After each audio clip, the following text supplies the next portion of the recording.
Voter ID కార్డును గుర్తు తెలియని వ్యక్తులు చెత్తపుట్టలో పడేసి దగ్ధం చేసిన ఘటన బుచ్చిరెడ్డిపాలెం మండలం పెనుబల్లి గ్రామంలో ఆలస్యంగా వెలుగులోకొచ్చింది.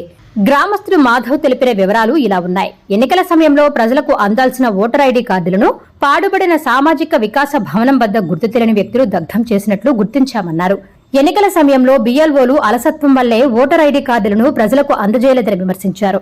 ఓటర్ కార్డుల పంపిణీ చేయకుండా దగ్ధం చేయాల్సిన అవసరం ఏంటని ప్రశ్నించారు. నేడు జరిగిన గ్రామ సభలో అధికారుల దృష్టికి ఈ విషయాన్ని తీసుకెళ్లినా పట్టించుకోలేదని ఆరోపించారు. దీనిపై జిల్లా కలెక్టర్ స్పందించి విచారణ చేపట్టాలని కోరారు. అన్న మాధవయ్య తిరుపతి గ్రామం కాపుస్తుంది.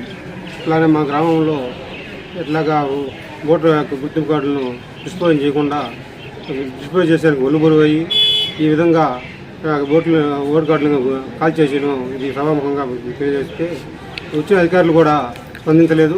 దీన్ని నేను మీడియా మిత్రులకు తెలియజేస్తున్నాను. అలాగనే ఇలాంటి చర్య తీసుకున్న వాళ్ళ మీద కఠిన చర్య తీసుకోవాలని మేము తెలియపరుస్తున్నాము.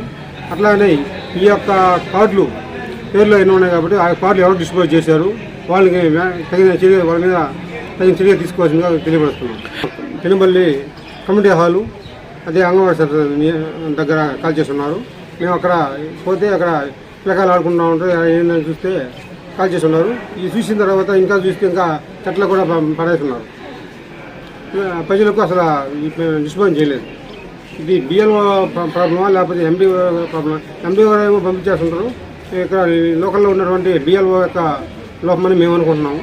దాన్ని అంటే మేము సరి చేసి మీరు కఠిన చర్య తీసుకోవాల్సిందిగా తెలియజేస్తున్నాం.